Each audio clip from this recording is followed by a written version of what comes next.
Hola, ¿qué tal? Muy buenas noches. Bienvenidos a Noticias 22. Guamansi, ¿cómo estás? Muy bien, Laura. Contento de poder compartir con todos ustedes algo que vamos a tener en Noticias 22. Vamos a tener jazz, vamos a tener artes plásticas, teatro, literatura. Mucho teatro, literatura, libros, novedades editoriales. Vamos a tener recomendaciones para que se preparen al fin de semana y puedan asistir a diversas obras que se están presentando en distintos puntos de nuestro país. Y vamos a tener, por ejemplo, aquí en el estudio a Jorge Magaña, quien nos va a hablar junto con Julio López a propósito del Festival Short México. Usted sabe, este festival de cortometrajes. Que tiene decenas, de hecho más de 100 cortometrajes que se presentan con muy diversas temáticas.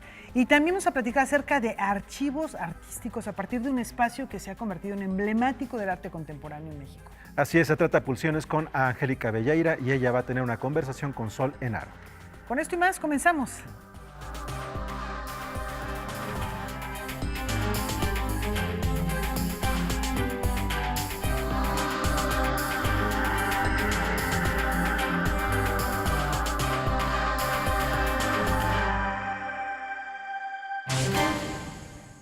El dramaturgo, narrador y ensayista Hugo Iriart recibió ayer la Medalla de Bellas Artes. Esto por esta trayectoria tan importante que ha tenido un maestro, autor de novelas como El Galaor, autor de ensayos de arte, El arte de perdurar y obras para niños como El último dodo. No me gusta la blanca luz de la notoriedad y me gusta todavía menos cualquier ejercicio de poder. Prefiero con mucho la media luz, la reserva, pasar inadvertido, de incógnito, no en el escenario y a la vista de todos. Con esas palabras dio inicio la ceremonia en la que se le entregó la Medalla Bellas Artes a Hugo Iriart. En lugar de discurso sobre su obra, la cual pasa por el ensayo, dramaturgia, academia y dirección de escena, se leyeron algunos de sus textos, no sin antes de que el autor de El arte de perdurar y la ginecomaquia diera lectura a su autorretrato, en el que habla sobre sus gustos, sus peculiares gustos que llenan su vida. Me gusta una metáfora donde se use la palabra escolopendra y que se aviente arroz en las bodas y cómo se sacuden el agua los perros mojados. Imaginar cómo podría ser la tierra si no fuera redonda. Me gusta tomar complejo B y los caballos de carreras de patas finas y el timbre del violonchelo y Arturo de Córdoba en papel de loco y la manera de caminar de las palomas moviendo la cabeza hacia adelante y hacia atrás. Me gusta la palabra pingüino tanto como el contoneante trozo de realidad que nombra. Gracias.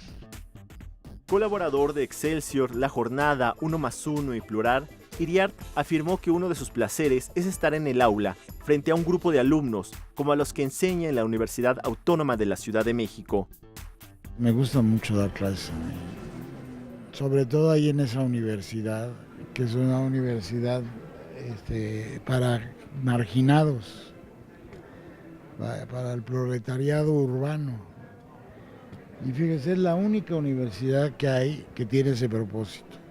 En una ciudad cuya marginación cultural es inmensa, casi absoluta, y toda la gente la ataca y la quiere quitar, cuando debe haber 20,000 universidades de esas ya para empezar, ¿no? Hay una, no nos entienden, y la minoría esa que no está como ellos, no entiende nada, no se preocupa en nada, no sabe lo que es vivir en una colonia donde no hay policía ni hay nada y donde hacen 2 horas y media para llegar a la universidad. Y es una cosa, no sabe la aventura que es y pedir que hagan cada uno una semblanza de la calle donde viven. Al final del homenaje, la directora del INBA le entregó la Medalla Bellas Artes, no sin antes destacar su trabajo literario. Esta noche tenemos el gusto de reconocer la obra de Iriart, un creador que hace ya tiempo reúne los méritos necesarios para hacerse acreedor de la Medalla Bellas Artes y cuyo genio reside en su capacidad para transformar, mediante el humor y la parodia o el claro homenaje, los diferentes géneros que aborda. Noticias 22, Alberto Aranda. Un abrazo, una felicitación. Son decenas de obras, ya se mencionó. Tiene varios libros para niños, por ejemplo, ¿no? Y súper recomendable el Galaor, que forma parte ya desde hace algunas décadas de la colección de lecturas mexicanas del Fondo de Cultura Económica. Una de sus primeras, si no es que su primera novela, ¿no? Así es. Bueno, pues vamos a platicar ahora acerca de la trata de personas, que es uno de los temas que aborda el ganador del Premio de Literaturas Indígenas de América. En cuyos versos, escritos en lengua tlalpaneca, se muestra la realidad de la montaña de Guerrero. Nacido en Malinaltepec, Guerrero, Hubert Matigua ganó el Premio de Literaturas Indígenas de América 2017 con el poemario Las sombrereras de Tzitzidín, escrito en lengua mefa, en el que aborda dos temas que azotan a su comunidad en la región de la montaña. Dentro de mi familia ha habido personas que han desaparecido, 2 personas que se fueron sin dejar rastro. Y la otra es que en la región de la montaña yo he visto que ha habido muchas personas desaparecidas a lo largo de la vida que llevo, ¿no? Y he visto también que en esta zona, pues la población indígena es la más vulnerable, y justo las mujeres y las niñas que son llevadas para la trata, ¿no? En los principales puertos del estado o incluso del país, ¿no? Siempre se lleva gente indígena de Guerrero a otras partes y traen gente de Chiapas o de Oaxaca a Guerrero. Yo decidí, pues, por esta razón, escribir esta obra que relata justo la trata, pues, de niñas en la montaña. Un pueblo que tiene el nombre de un pájaro. El pájaro es Tzitzidi. Realmente el nombre de la obra es una hematopeya, pues, ¿no? Que hace el pájaro Tzitzidi cuando cae la lluvia. Aunque su pueblo tiene larga tradición de expresarse por medio del canto y la pintura, Hubert eligió la poesía para contar estas historias trágicas. La población indígena, donde la gente es mayoritariamente indígena, es donde más ocurren estas cosas, porque siempre son los que pagan todas las contradicciones de este sistema, ¿no? Y entonces, pues, ya sean ellos los que ponen los cuerpos en las balaceras, o los que ponen los cuerpos en las cantinas. La poesía, o caso, ¿no? Es como una herramienta más de decir las cosas que ocurren, ¿no?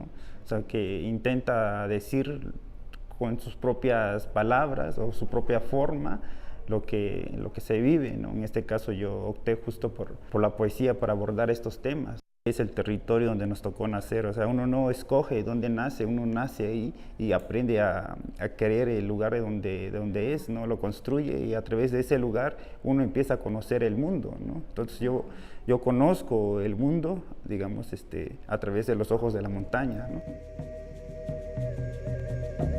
Hubert Matigua recibirá el premio PLIA en el marco de la Feria Internacional del Libro de Guadalajara.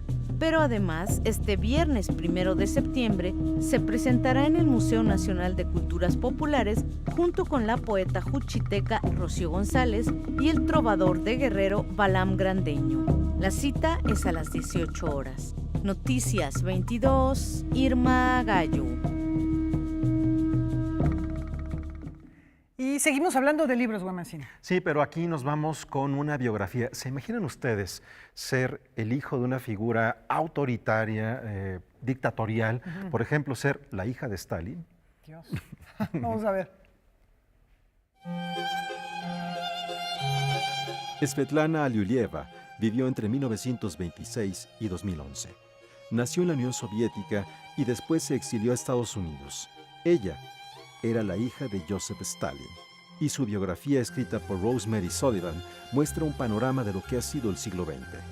Buena parte de la historia más reciente, sobre todo, se explica o se escribe incluso por los protagonistas, por los grandes protagonistas de esto. Entonces, nos interesa entender a los seres humanos que estuvieron en el centro, en el núcleo de los grandes procesos históricos. Claro que sí.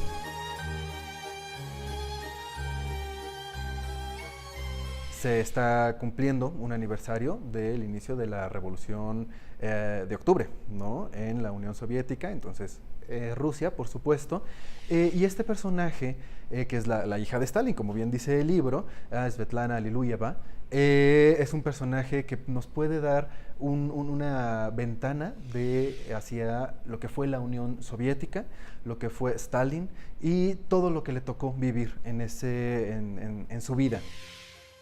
La autora de la biografía es la canadiense Rosemary Sullivan, quien viajó a Rusia, Reino Unido, Estados Unidos y México para entrevistarse con las personas que conocieron a Svetlana. Hace una labor titánica y la hace en dos vertientes. La labor de propiamente documentalista, ¿no? Como tú mencionas, archivos de todas las dependencias o de muchas dependencias gubernamentales estadounidenses e incluso soviéticas, actualmente rusas, pero además platica con muchísimos de los implicados. Entonces, el texto resultante, la obra que nos está entregando, tiene la voz palpitante, viva, contundente de las personas de carne y hueso, y al mismo tiempo toda la solidez, el rigor de una fuente documental. Aunque sus recuerdos de infancia con su padre siempre fueron bellos, al crecer, ella también fue víctima de su poder. Nunca pudo evitar el peso de su vínculo familiar y fue una víctima más de la Guerra Fría.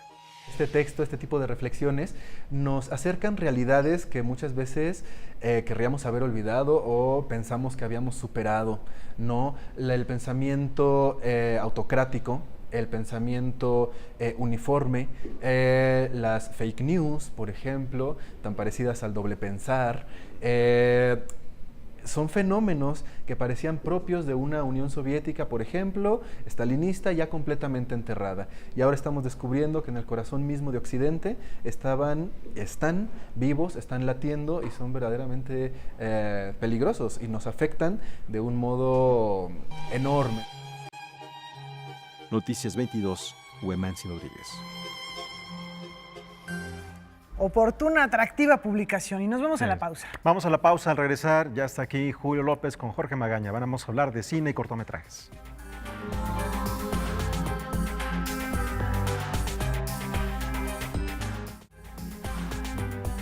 Ya está por comenzar el tour de cine francés del que les hemos venido platicando los últimos días. Así es, son algunas películas que vienen acompañadas de cortometrajes mexicanos. Vamos a conocer todos los detalles.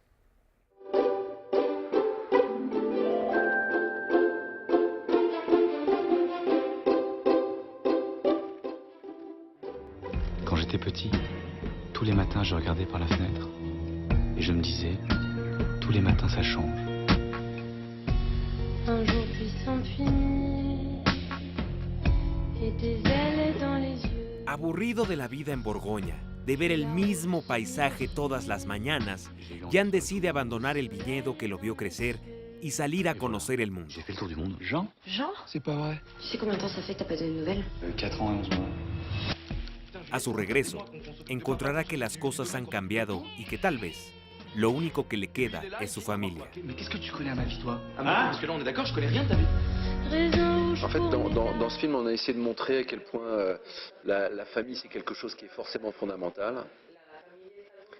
Et même si on n'aime pas sa famille, même si on a envie de fuir sa famille, la famille, c'est toujours en soi.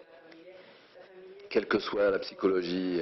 La métaphore du vin, c'est pour justement parler de comment il y a des choses qui se sédimentent et qui font qu'on garde des choses en soi. Et je pense que le vin, il met du temps à se faire.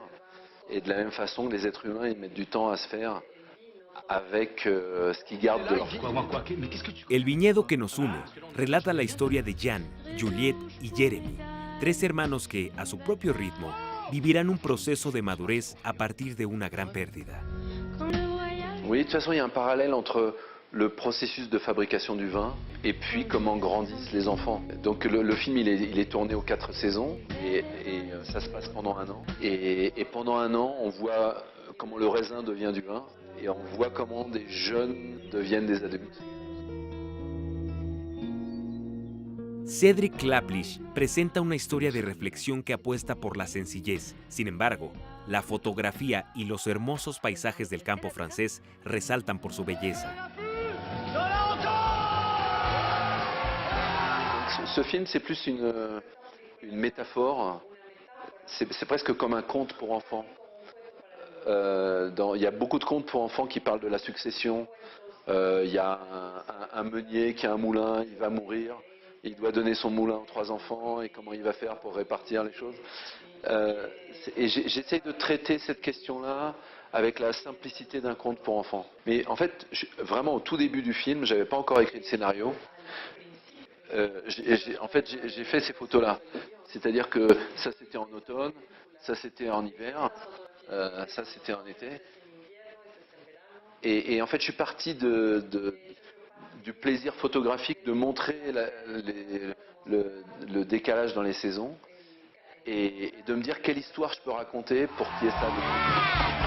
Pourquoi tu devrais avoir super conseil comme ça? El viñedo que nos une forma parte de la selección de películas del 21º Tour de Cine Francés. Puede consultar la cartelera en la dirección que aparece en pantalla.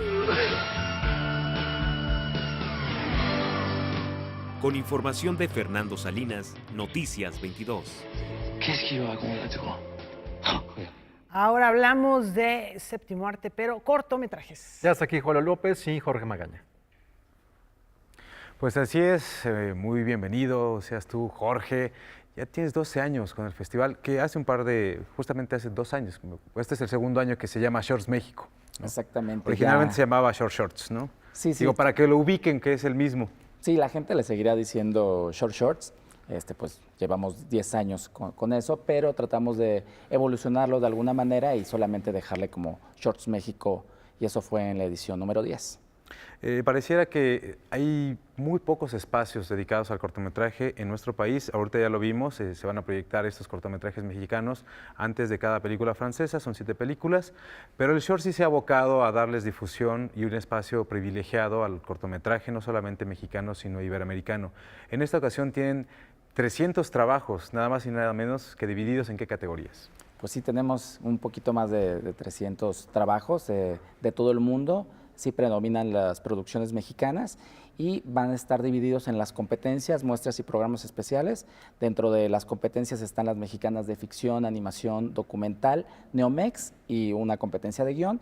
Y en Iberoamericano Internacional está en ficción, animación y documental. Hemos visto que a lo largo de esta historia que tiene el Short México, los ganadores de este festival se iban marcando tendencia. Y por ahí está un trabajo muy reciente que se ha visto muy poco, que es de Sofía Carrillo y que está en el área de animación mexicana. Sí, Cerulia es una animación en stop motion que va a estar en la competencia mexicana. Y también, como te comentaba, va a haber una película compuesta por cortometrajes. Son 4 directoras extranjeras que hacen esta película de terror. Y Sofía Carrillo va a hacer la animación. Bueno, no va a ser, la hizo. Y la vamos a ver. Ella va a estar presente en todas esas funciones y en su competencia de animación. Y vamos a tener, aparte en la inauguración del festival, que va a ser la semana que entra, un largometraje compuesto por 8 cortos, que se llama La Habitación, y entre los directores que destacan está Carlos Carrera, Natalia Beristain y Ernesto Contreras. Muy importante, ¿dónde vamos a poder ver estos cortometrajes? Están a lo largo y ancho de la Ciudad de México las sedes. Efectivamente, estamos en las 16 delegaciones, en 22 sedes, y la gente los va a poder ver en Cineteca Nacional, que es nuestra sede principal, Cinemex Reforma 222, la Biblioteca Vasconcelos, la UNAM, la Casa del Lago, el Centro de Cultura Digital, los 5 faros y un centro cultural que le pertenecen al gobierno de la Ciudad de México, gracias al apoyo a la Secretaría de Cultura, donde estamos exhibiendo estos cortos, y pues completando otros centros culturales para exhibir todos estos cortometrajes. ¿Qué tan complicado ha sido ganar estos espacios? Justamente porque, sobre todo las salas comerciales, le brindan muy poco espacio a este tipo de trabajos que a veces son considerados incluso menores, ¿no? Sí, es sorprendente, bueno, desde la primera edición que una cadena comercial le dé espacio a estos cortometrajes, que apuesten de alguna manera y bueno, saben que es necesario darle este sitio a estos cortos, a estos nuevos realizadores y bueno, no tan nuevos, hay gente que ya con experiencia sigue haciendo los cortometrajes y pues ahora nos dieron esta sede que creemos que es donde puede ir más gente, puede circular más. En nuestro país la historia del cortometraje es longeva y tenemos trabajos como el de Carlos Carrera y El Héroe que ganan la Palma de Oro. Varios años después también llega una directora mexicana a ganar el mismo reconocimiento por otro cortometraje Viaje Ver Llover de Lisa Miller y que han estado y han formado parte de las filas de la programación de Shorts México, ¿no? Así es, para nosotros es muy importante precisamente, como lo dices, que le demos espacio a esos directores, a esos cortometrajes que igual la gente los desconoce y que los vean, bueno, ahora gracias a las redes sociales, a las plataformas digitales, que los puedan ver desde la comodidad de su casa, pero no hay como ir a un festival y convivir con los directores o con toda la gente que está involucrada en el quehacer cinematográfico, y creo que eso es lo importante que hacemos, que haya esa interacción entre los creadores y el público en el festival.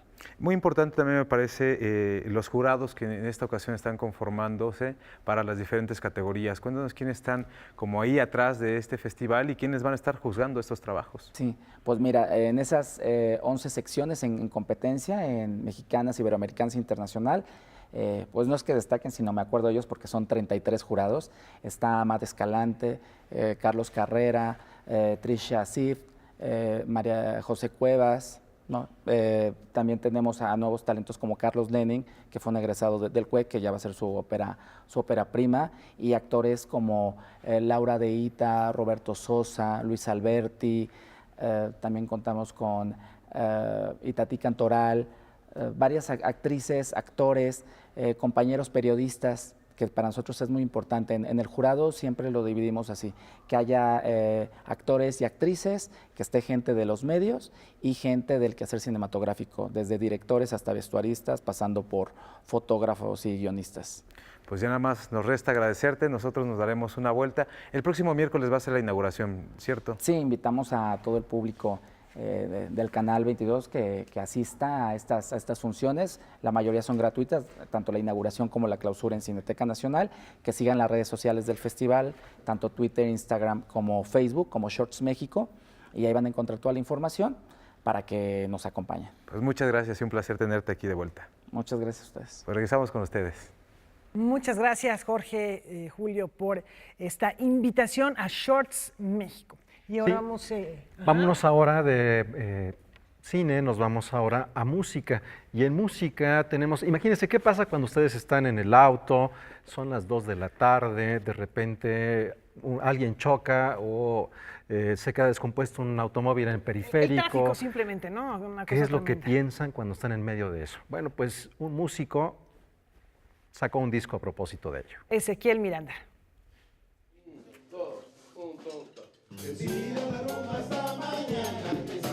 Ezequiel Miranda ha estado en la escena musical mexicana desde hace décadas.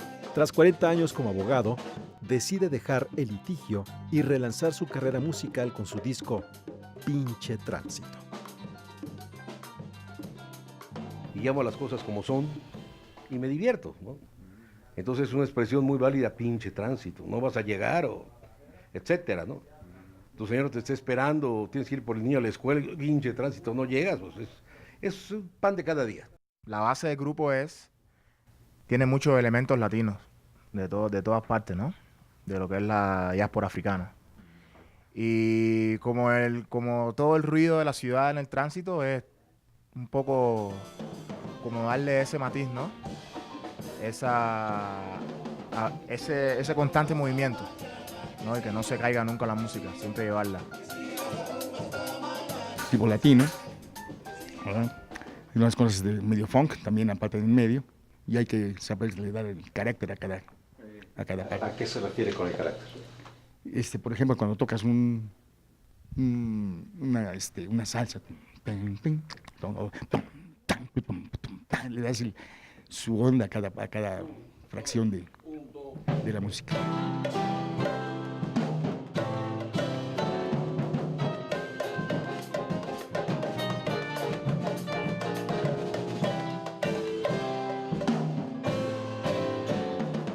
Todo es reflejo de lo mismo. Me gusta salir, voy con algo así, meter una sorpresa de algo, meterme algo para atrás. Es decir, todo es el reflejo de mi personalidad.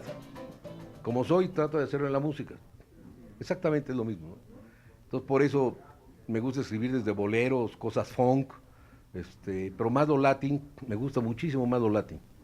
Porque de chiquillo es lo que oía de mis tíos y de todo eso, oía la onda, antes se llamaba música tropical. Porque ahorita estamos ensayando, estamos tocando nada más bongos. Pero como ustedes pueden ver, aquí tengo otras percusiones que se tocan para música brasilera. Hay toda una polirritmia que se le llama, toda una serie de ritmos, de estilos o sea, que se le llaman variantes dentro del género.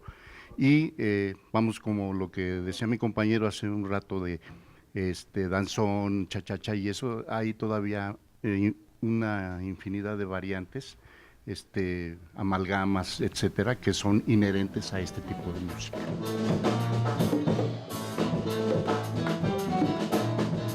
Vamos a tocar este jueves en un lugar que se llama el Jazz Place, que está aquí en Galerías Plaza, y el viernes tocamos en el Pisco Grill. Son las próximas que tenemos. ¿Pisco Grill dónde está? En Thiers y Kepler. Cerca de Porter. Sí, todas a las 10 de la noche más o menos. Hay que llegar a las 9:30 y a las 10 cuando empezamos a tocar.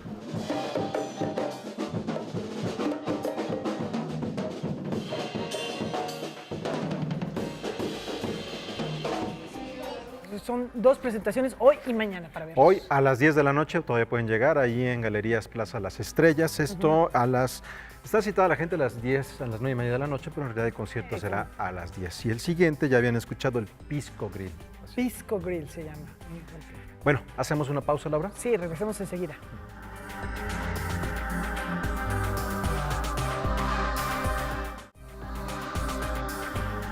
En su nuevo documental, Lorenzo Hagerman nos ofrece un retrato mundial de la vejez.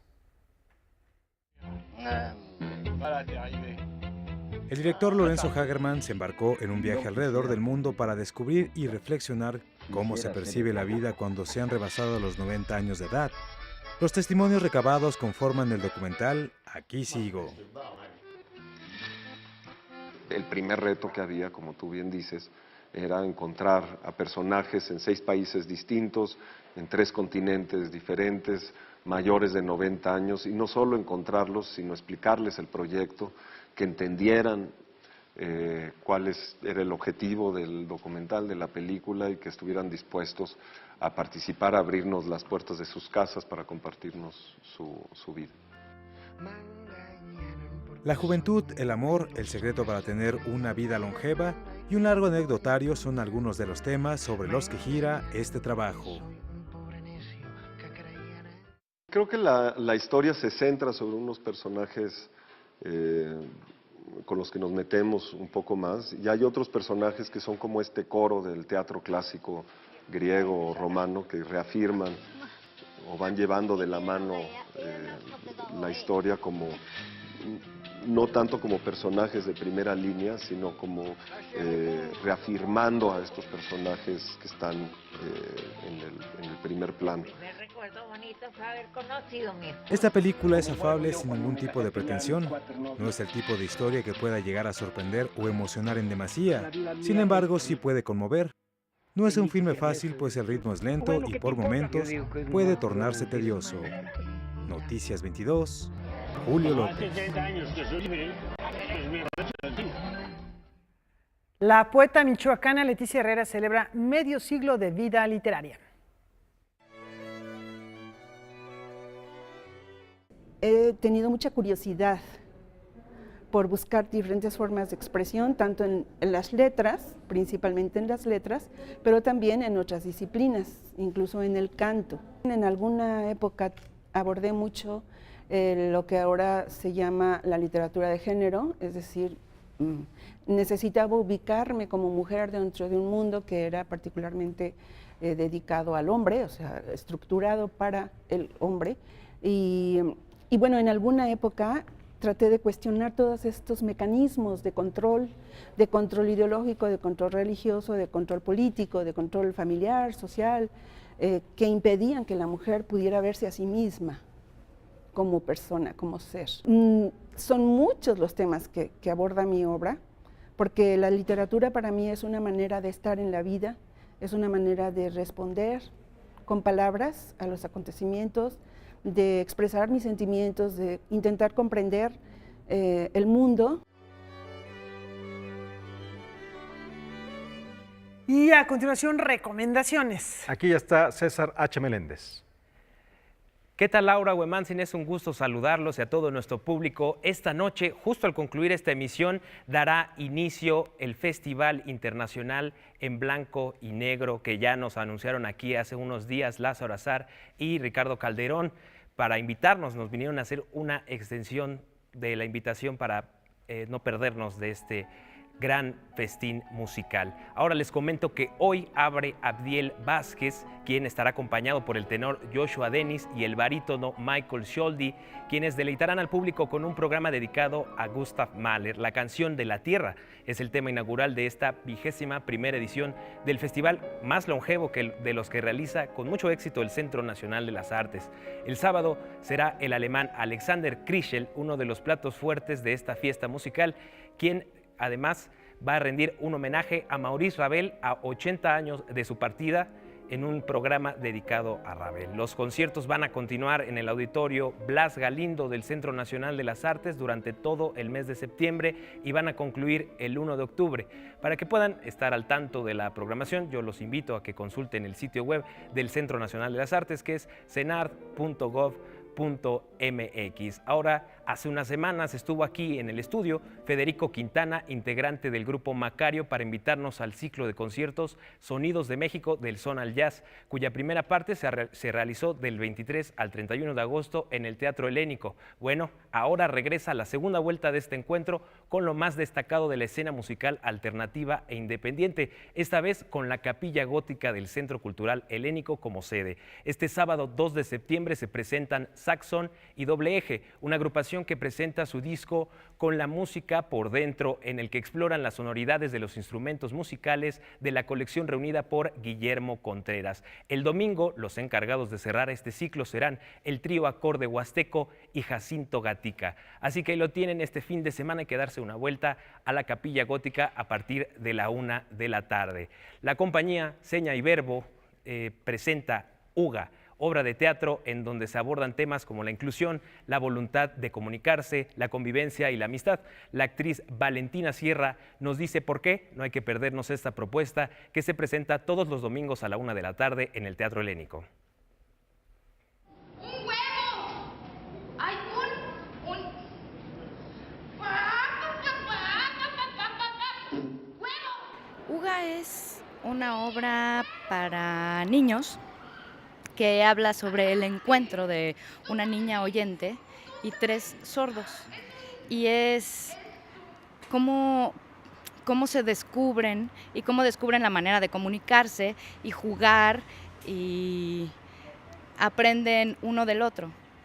Entonces, de eso va Uga. Es una obra muy divertida en la que 3 sordos y una oyente se hacen amigos y juegan como los niños juegan, a caerse, a resbalarse, a aventarse. ¡Ay! ¿Así se dice platillo volador? ¡Es un platillo volador! ¡Ay, claro que no! La obra sucede en un granero, en un gallinero, entre huevos y gallinas. Y con los elementos que tienen a la mano, crean todo un mundo lúdico. Entonces podemos ver cómo juegan al caballo, a la tortuga, hay avestruces, hay conejos, pero todo a partir de lo que se encuentran ahí. Entonces un poco habla de este mundo incluyente en el que todos existen, coexisten, se comunican y juegan. Y también habla como de este mundo y la imaginación de un niño que no requiere nada para divertirse y pasarla bien. Finalmente les tengo otra propuesta porque el próximo martes se va a llevar a cabo un encuentro especial para recordar a Eusebio Rubalcaba, en el que estarán presentes Enrique González Rojo, Carlos Martínez Rentería y Víctor Roura. Esta actividad, organizada por la Coordinación Nacional de Literatura, se va a realizar en la Sala Manuel M. Ponce y consistirá en evocar las grandes pasiones del escritor jalisciense, escuchar música y compartir su devoción por ella, particularmente las obras de Brahms y Beethoven, así como leer a revuelta y los clásicos de la literatura rusa. Hasta aquí mis recomendaciones. Ya nada más quisiera comentarles que Infosfera ya se va a despedir del Centro Nacional de las Artes. Este fin de semana es la última oportunidad para ver esta exposición. Regreso con Laura Huemanzin. Muchísimas gracias, César. Y también, a propósito de recomendaciones, el próximo sábado a las 13 horas en Casa del Lago, nada más y nada menos, Patti Smith Patti Smith va a estar por allá. Va a leer poesía. Sí. Es una entrada gratuita y son pocos lugares, así que quienes estén interesados, pues vayan temprano. Eso es algo de las recomendaciones también para este fin de semana. Para que este es fin de importante, semana, ¿no? sí, un espacio que, bueno, tiene una capacidad, pero tampoco es Tampoco es tan ilimitada, grande. ¿no? Hay que ser muy precavidos, y además que tiene tantos seguidores. Ahora vamos a recorrer el mundo.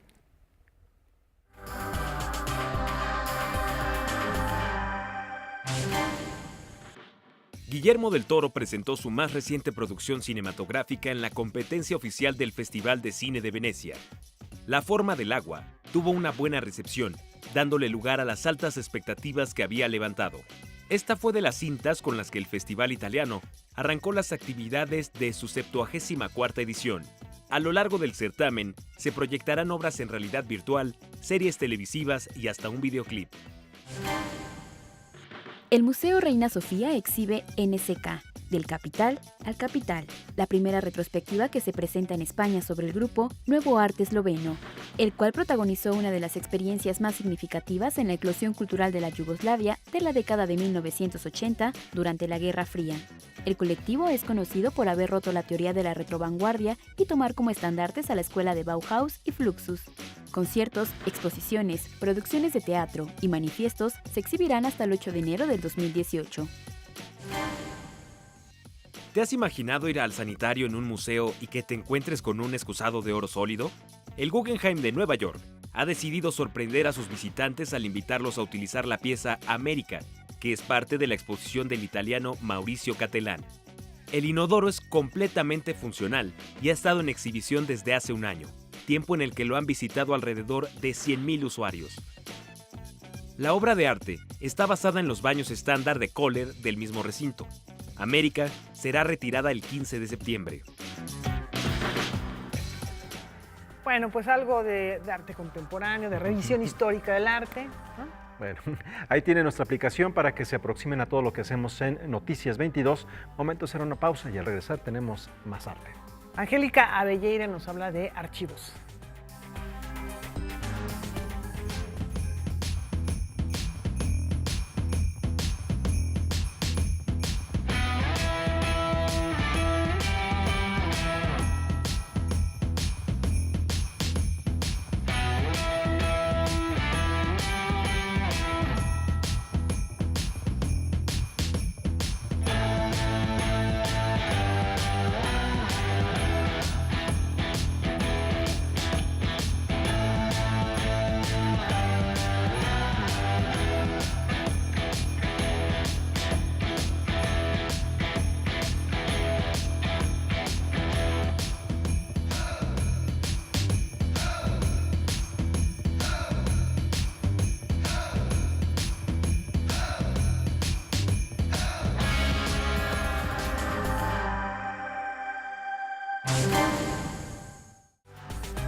El oficio del escritor está presente en el nuevo libro de Jaime Mesa.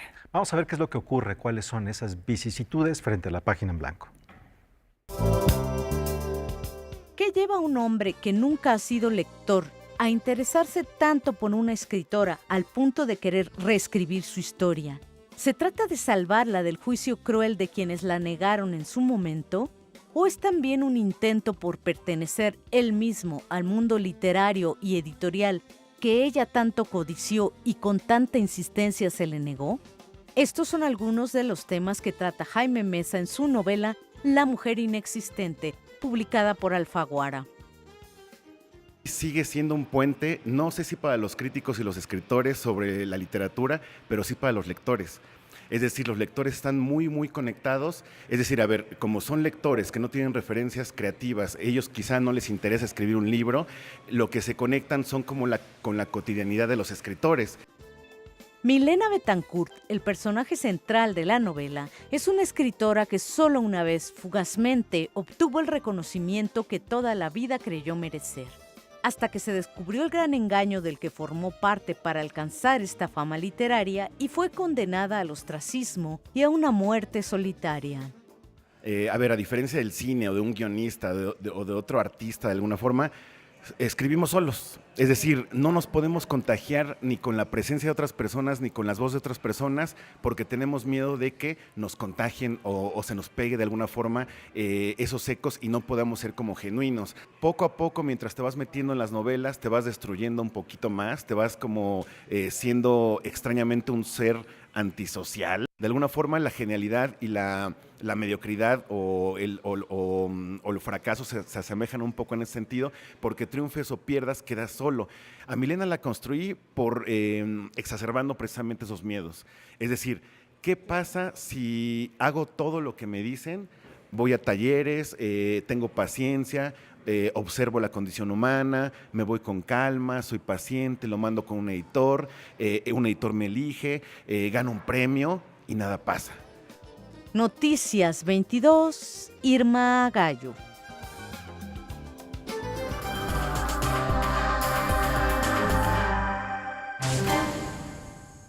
Está con nosotros Angélica Abelleira para hablarnos de un tema importante porque tiene que ver con los acervos que permiten estudiar, documentar procesos, en este caso artísticos. Así es, Laura Huemancín, buenas noches a todos. En efecto, vamos a hablar con Sol Enaro, sobre el trabajo que están haciendo en el Museo Universitario de Arte Contemporáneo en Arquella, Centro Arquella, sobre archivos de arte. Vamos a ver esta cápsula y regresamos a platicar. Arquella va a cumplir 10 años junto con el museo, junto con la apertura del MUAC, y la verdad es que hemos podido avanzar rápidamente en ir fortaleciendo, digamos, y en ir recuperando parte de estos archivos que son pues, determinantes, diría yo, y que den cuenta de alguna manera de parte de la transformación del arte contemporáneo en México en las últimas décadas. Y lo que están permitiendo es la oportunidad de que entren a la esfera pública, ¿no? Que estén a disposición para fines de investigación, de curaduría, de exhibición, en fin. Lamentablemente sí ha sido, digamos, como un déficit histórico el atender, digamos, la importancia de los acervos documentales en la práctica de las artes visuales, ¿no? Tendría que haber sido una tarea que institucionalmente se tuvo que haber asumido hace mucho tiempo, no ha pasado. Y por eso creo que el esfuerzo de Arquella es realmente importante, porque realmente está construyendo el primer centro que de manera sostenida, permanente, está procurando poner un freno a ese vacío de memoria y también poner un freno a que ciertos acervos se vayan del país. Estamos todo el tiempo tratando de quitarle un poco de naftalina al archivo. Yo creo que ha sido una especie de malinterpretación histórica, ¿no? De que normalmente tienden a ser pensados para públicos muy especializados, para investigadores muy, no quiero decir rigurosos, pero digamos para un tipo de sujeto, ¿no? El arte contemporáneo ha permitido también mover un poco, digamos, como ese lugar común que se tenía en relación al archivo y empezar a dinamizar también otras lecturas, otros acercamientos, ¿no? Y entenderlos como materiales vivos que son muy pertinentes al momento que uno también quiere hacer, digamos, revisiones históricas. De estos 39 fondos documentales que tenemos, lo que es muy rico es entender que cada uno de los fondos tiene una personalidad única. Cada fondo es distinto del otro. Son realmente fascinantes, ¿no? O sea, son archivos que te interpelan de una manera muy distinta porque además son muy cercanos en temporalidad, en contexto, son como pura dinamita cada uno de los archivos en realidad. Pienso en el Fondo Melquiades Herrera, que siempre es nuestro ejemplo, digamos, que descuadra a cualquier archivista tradicional, porque es un fondo constituido por 99 cajas repletas de todos los objetos cotidianos que Melquiades iba coleccionando bajo un estudio estético-social de los materiales, ¿no? Los últimos fondos que hemos adquirido son, por ejemplo, el Fondo Armando Cristeto, que es un fondo fotográfico muy rico, que da cuenta de todos los afectos, digamos, y de la escena contracultural de los años 80 y 90, y también el Fondo Carlos Omonte, que también es un fondo espectacular de contracultura, de la historia, digamos, del tianguis del Chopo, del rock y del lugar del rock en relación a las artes visuales. Ahora vamos a hacer en septiembre, el 21, 22 y 23 de septiembre, un encuentro internacional que es una iniciativa entre el Exteresa Arte Actual y el MUAC, justamente para traer un debate colectivo sobre el lugar de los archivos. ¿Qué pasa con ellos? ¿A quién le corresponde? ¿Cuáles son, digamos, los límites y los conflictos legales en torno al documento? ¿Qué se pone en juego cuando se despliegan expositivamente? En este encuentro internacional justo convocamos a una historiadora que se llama Daniela Gleiser, que ella en un evento académico hizo un pronunciamiento crítico, ¿no?, sobre qué significa esta ley y cómo nos puede afectar en términos de memoria, de acceso a la información, digamos el doble discurso que se maneja. Tenemos que entender cómo dibujamos las políticas, digamos, para mantener, no en secrecía, ¿no?, pero digamos velar por los derechos de información de los sujetos, pero sin ocultar necesariamente la información, ¿no? Creo que lo que ha hecho falta es que realmente se integren como otro tipo de agentes del medio cultural, ¿no?, que las decisiones no sean tomadas únicamente por un tipo de sujeto que tiene una experiencia muy precisa en relación al archivo y a la memoria.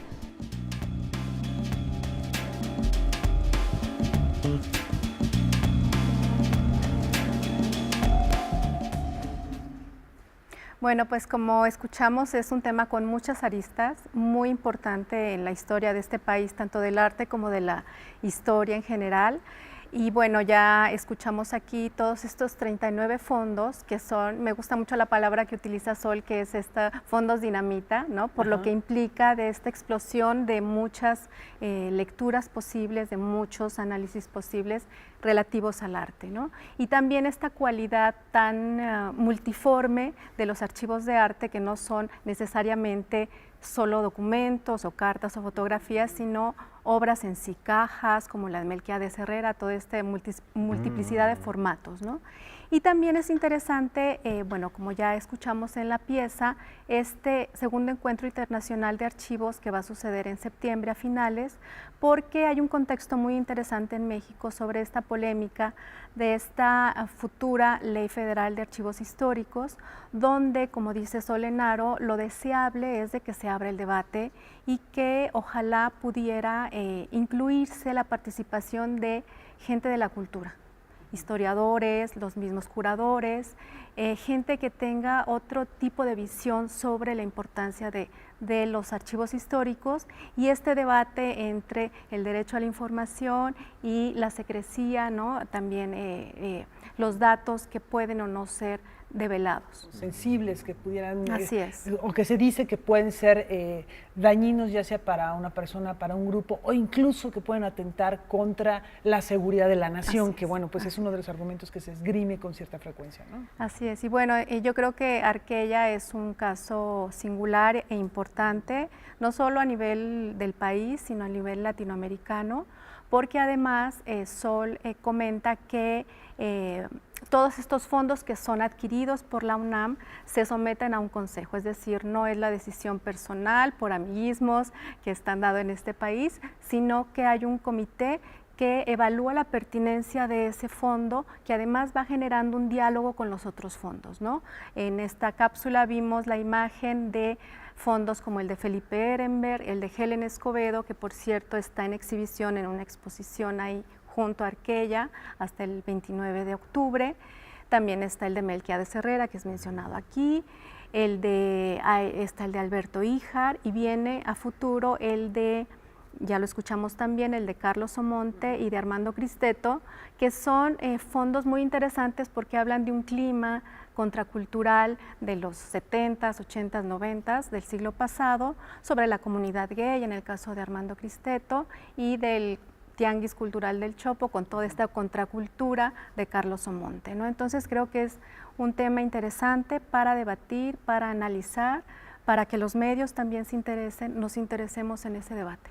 Y que, bueno, me llama mucho la atención cuando te escucho, Angélica, cuando escucho las palabras de Sol, porque no es un debate reciente, quiero decir, No. para los países de una cultura occidental, como estamos nosotros organizados, recuerdo que a principios de este siglo en la Documenta en Kassel, en Alemania, era uno de los debates, cómo iba a ser los archivos del arte contemporáneo, que no es lo mismo que el arte moderno. Así es. Y que mucho de este arte contemporáneo surgió en la contracultura, en la Guerra Fría, entonces tiene un matiz y una carga, tanto política como social, además de lo artístico. Así es. Es un debate que me parece que estamos un poco tardados en llegar, ¿no? Bastante rezagados, pero bueno, nunca es tarde, creo que es mejor hacerlo que no hacerlo, ¿no? Es decir, ya estamos demasiado tarde, pasamos, no. Retomemos el tema, ¿no? Yo creo que todos los sectores, polemizarlo, dialogarlo y sobre todo proponer. Ojalá que este encuentro que viene sea rico en propuestas también, no solo en críticas, sino en propuestas para justo salvar esta laguna de la que tú estás comentando, ¿no? Porque entonces, ¿cómo vamos a hacer arte contemporáneo si tenemos ahí pues ciertos vacíos casi históricos? Claro, porque además hay que decir también que la labor de archivo es cara, ¿no? Porque se trata no solo de reunir, sino de estudiar, de mantener, de catalogar y de difundir. Y muchas veces de digitalizar o presentar un formato que pueda ser analizado, pueda ser utilizado por la gente, pero sin que se dañe el propio archivo, ¿no? En el caso de que sean documentos u objetos también. Angélica, muchas gracias. Un gran tema. Un placer, un placer, muchas gracias. Un poco de música antes de despedirnos. Es cumpleaños de Yitzhak Perlman, un espléndido, extraordinario violinista. Israelí-estadounidense. Así es, un día como hoy celebra su cumpleaños número 72. Muy buenas noches y nos vemos pronto.